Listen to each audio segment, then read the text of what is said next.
என்னது கனிமொழி கர்ப்பப்பைய அறுத்து எரியணுமா அப்படின்னு நான் சொல்லவே இல்லைங்க. சொன்னது நம்ம ப்ரோ சீமான். அம்மையார் கனிமொழியோ மதிப்பிற்குரிய அம்மையார் சுந்தரவள்ளியோ நீங்கெல்லாம் கர்ப்பப்பைய அறுத்தறியல, நீங்கெல்லாம் குழந்தை பெற்றிருக்கல, எப்படி இதான் நீங்க பெரியாரை பின்பற்றுங்களா?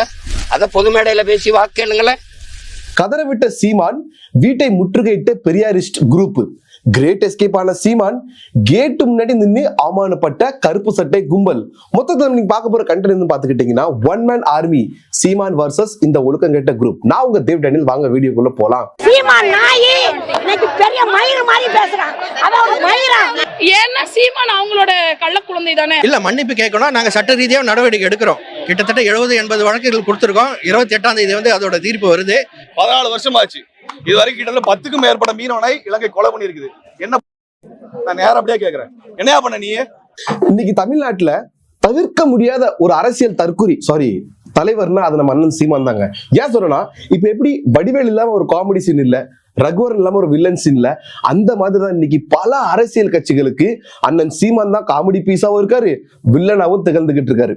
கடந்த 10 நாளா நீங்க பாத்துக்கிட்டீங்கன்னா ஒரு பொருளை ஏலம் போடுற மாதிரி பெரியார ஏலம் போட்டுக்கிட்டு இருக்காங்க இந்த 200 ரூபா ஊபிஸ், சில சங்கீஸ், சில மங்கீஸ். இதுல என்ன பிரச்சனைனா, யாரு என்ன பேசினா பேசல, ஆதாரம் இருக்கா இல்லையா, இதாங்க பெரிய பஞ்சாயத்தா போய்கிட்டு இருக்கு. நேத்து வரைக்கும் சேனல் டு சேனல் வாய் வாக்குவாதம் மட்டும் ஈடுபட்டு இருந்தவங்க இப்போ நேர்ல சந்திச்சு கை கலப்பு பண்ற அளவுக்கு அறிவு கெட்டு போயிட்டாங்க. அது ஒண்ணு இல்ல மக்களே, ஒரு பிரஸ் மீட்ல வழக்கம் போல சீமான் அண்ணன்ட்ட ஒரு கேள்வி கேட்கிறாங்க தந்தை பெரியாரை பத்தி. அப்ப அவர் என்ன சொல்றாருன்னா, அவரு சொன்ன சில கருத்துக்கு மட்டும் எனக்கு முரண்பாடு இருக்கு, அதுக்கான ஆதாரமும் என்கிட்ட இருக்கு அப்படின்னு சொல்றாரு. இவரது சொன்னதாங்க அங்க இருந்து அந்த பிரச்சனையானது ஆரம்பமாகுது. ஆனா அது எப்படி டைவர்ட் ஆகுதுன்னு பாத்துக்கிட்டீங்கன்னா, சீமான் வர்சஸ் டிஎம்கே, சீமான் வர்சஸ் சத்யராஜ், சீமான் வர்சஸ் RS பாரதி, சீமான் வர்சஸ் திருமுருகன் காந்தி, இப்படி பெரியார் லிஸ்டிங் கூட வர்சஸ்னு போய்கிட்டே இருக்கு. என்னதான் நம்ம அண்ணன் சீமான் ஒரு சில விஷயத்துல சில செயல்பாடுகள்ல அறவேக்காடா இருந்தாலும், ஆனா எல்லா விஷயத்திலும் அப்படி கணிச்சிட முடியாது. இதுல என்கிட்ட ஆதாரம் இருக்குன்னு சொல்றவர்கிட்ட நம்ம அதை ஆராய்ச்சி பண்றதா கரெக்ட். அதே மாதிரி அவர் என்ன சொல்லிட்டாரு, காலாகாலமா இருக்கிற கம்ப்ளைண்ட் தான். அதாவது பெரியார் சொன்ன சில கருத்துக்கள்ல தமிழ் மொழி வந்து ஒரு மலம், அது வந்து ஒரு காட்டு மிராண்டி மொழி, காமத்துக்கு கண்ணு கிடையாது, உறவு கிடையாது, அது மட்டும் இல்லாம இந்த நாட்டை வெள்ளக்காரன் தான் ஆளணும், அதுவும் குறிப்பா சென்னை மாநகரத்தை வெள்ளக்காரன் லண்டன்ல இருந்து ஆளணும், பெண்ணிய உரிமை பெண்ணிய விடுதலைன்னு சொல்லி பெண்ணிய உரிமைகளை ஒரு கொச்சதான் படுத்துறாரு அப்படின்னு சொல்லிருக்காருங்க. இந்த குற்றச்சாட்டானது பல ஆண்டுகளா பல அரசியல் தலைவர்கள் அரசியல் பிரதிநிதிகள் வச்சுக்கிட்டு தான் இருக்காங்க. இதுக்கு திராணி இருந்தா இந்த திராவிட கும்பல் என்ன பண்ணணும், ஒண்ணு பதில் சொல்லணும், இல்லனா நியாயப்படுத்தவாது தெம்பு இருக்கணும். இதுங்க தன்னை தானே சேற்றல் விதத்தை செந்தாமரையா நினைச்சுக்கிட்டு நினைப்புதான் பொழப்ப கெடுக்குன்ற மாதிரி இதுங்க என்ன பண்ணிட்டுங்கன்னா, அதே சேத்துல வந்த பன்னி கூட்டம் மாதிரி சீமான் வீட்டுல போய் பாஞ்சிருக்காங்க. போனதும் போனீங்க, அவர் வீட்டுக்கிட்ட நின்னாவது கத்துனீங்களா? கிடையாது. 1 கிலோமீட்டர் தூரம் நின்று கத்திக்கிட்டு இருந்திருக்கீங்க. இதையுமே அவர் எப்படி கலாய்ச்சி விட்டுருக்காருன்னா, அந்த நாய் இருக்குல்ல, நாய் அது மேல நம்ம கல்ல தூக்கி போட்டா 4 தெரு தள்ளி போய் தான் நின்று கொலைக்குமா. அந்த நாயை விட மோசமான தெருநாயா போய் கேவலப்பட்டு வந்திருக்கீங்க. இதுல இன்னொரு மேட்ரு என்ன தெரியுமா, அங்க போனதுல பாதி டூப்ளிகேட் பெரியாரிஸ்ட். புரியலையா மக்களே? அதுதானே மக்களே அங்க போனவங்களுக்கும் தெரியல. ஒரே ஒருத்தனுக்கு தெரியும், யாருக்கு தெரியுமா, கூட்டு போனவனுக்கு. இது எப்படி இருக்குன்னா, பெரியார் எப்படி காசு கொடுத்து விலை மாதுகள்கிட்ட போவாரு, அந்த மாதிரி காசு கொடுத்து வேஷம் போட்டவங்களை கோஷம் போட வைக்க கூட்டு போயிருக்காங்க அப்படின்னு களம் 8ல வச்சு பொழந்துகிட்டு இருக்காங்க. அதுலயும் திருமுருகன் ஒருத்தர், அவரு திருமுருகன் பேர் வச்சதை விட முட்டாள் முருகன் பேர் வச்சிருக்கலாம். என்ன சொல்றாருன்னா, டே சீமான், நீ என்ன பண்ணி கிழிச்சிட்ட, நீ மீனவர்களுக்கு ஆதரவா அதை பண்ணிடுவேன் இதை பண்ணிடுவேன்னு பேசுறியே, நீ என்ன செஞ்சுட்ட அப்படின்னு. 14 வருஷம் ஆச்சு. இது வரைக்கும் கிட்டத்தட்ட 10க்கும் மேற்பட்ட மீனவனை இலங்கை கொலை பண்ணி இருக்குது. என்ன நான் நேரம் அப்படியே கேக்குறேன், என்னையா பண்ண நீ? 10 மீனவர்கள் கொண்டிருக்காங்க, நீ என்ன பண்ண நீ?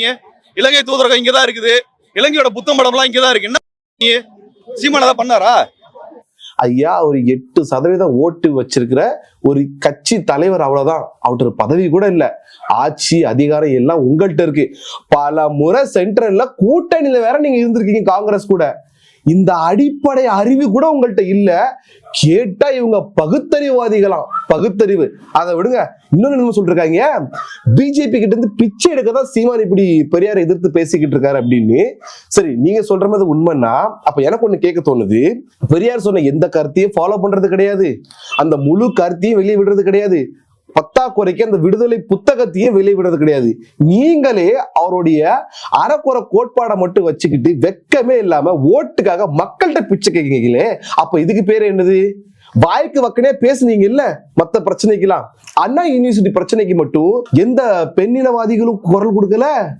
ஒருவேளை பாவாடைக்குள்ள போய் ஒளிஞ்சிருப்பீங்க இருக்கலாம், பெரியாரிஸ்ட் ஒளிஞ்சிருப்பீங்க. இப்படி இவங்க எல்லாம் ஒண்ணு சேர்ந்து சீமானந்தன் மேல குற்றத்தை வைக்கும் போது அவருக்கு ஆதரவாகவும் சில குரூப் கிளம்புல, கண்டிப்பா கிளம்பி இருக்கு. அதுல முதல்ல தானா வந்து தலையை விட்டது யாருன்னு பாத்துக்கிட்டீங்கன்னா நம்ம அண்ணன் அண்ணாமலை தான். அவர் என்ன சொல்றாருன்னா, பிஜேபிக்கும் தந்தை பெரியாருடைய கருத்துக்கு அகேன்ஸ்டா சில முரண்பாடுகள் இருக்கு, அதை நாங்க எங்களுடைய பாணியில சொல்லதான் செய்யறோம் ஆரம்பத்துல இன்னைக்கு வரைக்கும். ஆனா மொத்தமா நாங்க பெரியாரை எதிர்த்தது இல்லை. அதே மாதிரிதான் அண்ணன் சீமானும் அவருடைய பாணியில இந்த கருத்துக்கு அகேன்ஸ்டா இந்த பெரியாரிஸ்ட கதற விட்டுக்கிட்டு இருக்காருன்னு சொல்லிருக்காரு.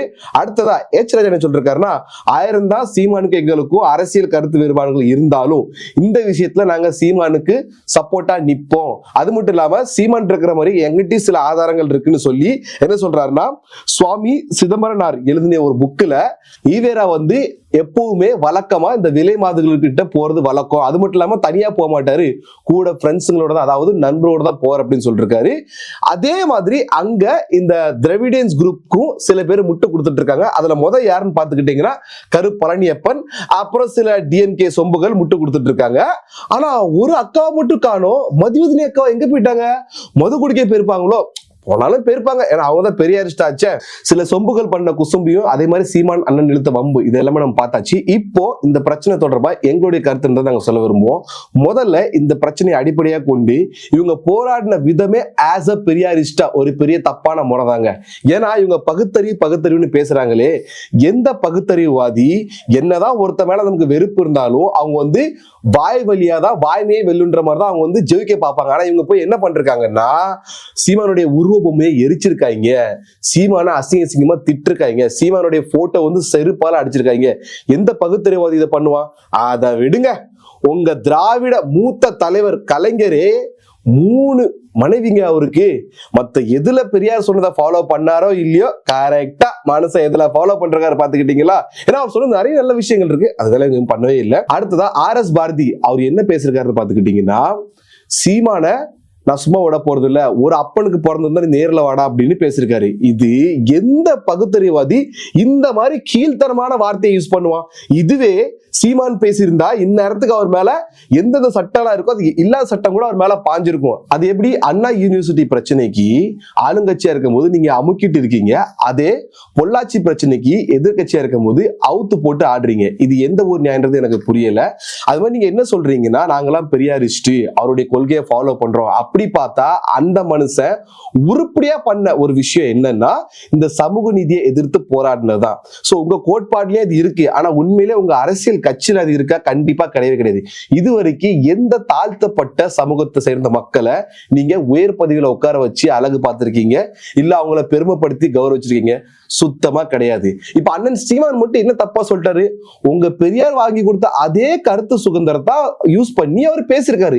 பெரியார் சொன்ன சில கருத்துகள் தமிழருக்கு அகெயின்ஸ்டா இருக்கு, ஆதாரத்தோட தான் நிரூபிக்கன்னு சொல்லிருக்காரு. ஏன் அப்படி பார்த்தா நம்ம அடிமைத்தனத்துல இருந்து மட்டும் தான் வெளியே வரணுமா? தமிழனுக்குன்னு ஒரு மான ஈனம், தமிழ் மொழிக்குன்னு ஒரு கௌரவம் இருக்கு, அது நமக்கு வேண்டாமா? ஒருத்தர் நமக்கு ஒரு விஷயம் நல்லது பண்ணிட்டானா நம்ம செஞ்ச கெட்டதை மட்டும் தான் மறந்துடணுமா? இதுதான் அண்ணன் பேசிருக்காரு. உங்களுக்கு பிடிச்சிருந்தா அக்செப்ட் பண்ணிக்கோங்க, இல்லைன்னா வாதாடுங்க.